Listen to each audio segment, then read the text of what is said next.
Let's talk about how to use these lab forms, and I'm just going to do the first couple of these, and I'm going to do them in a couple of different ways for you to see. So first of all, it says right-click PowerShell and run as administrator. I can either find it in my menu or I can just type it there. I'm going to right-click it and say run as administrator. And now it says to paste a screenshot of the PowerShell window, showing it is in an administrative window. So I want to make sure that I show this title up here. So I'm just going to go to the snipping tool. I'll just type snip here and click that. I'll click new, and then I will just do this. Now I don't want to do this whole thing and make it too big. Why? Because it just makes it too small and harder to read on the screen when I'm grading them.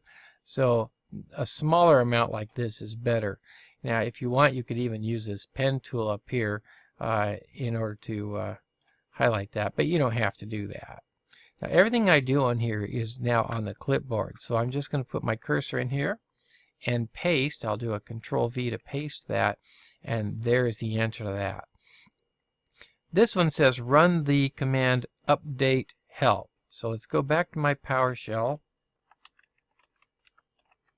I'll type update help, enter.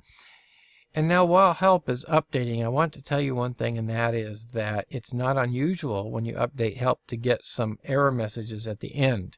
Those are normal. It just means that there are some modules and some commands that there was no help for, and so it wasn't able to find those help files. Therefore, you get that error message. Okay, let's go back up to the top here. And then it says a screenshot of your command and the results.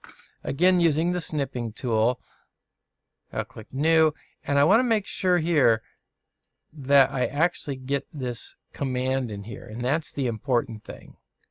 I have the command and then a little bit of the results.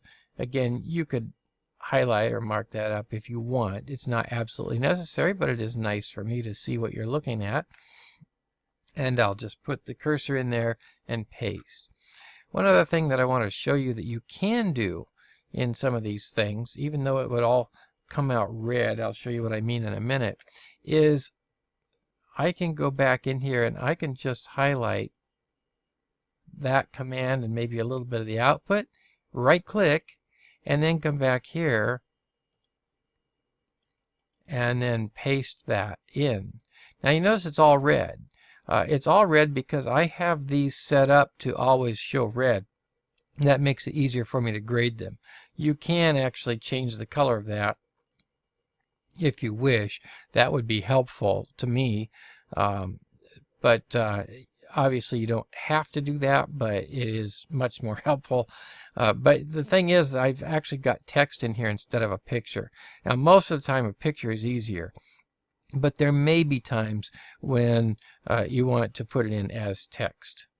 And so that's it. That's how to do these labs.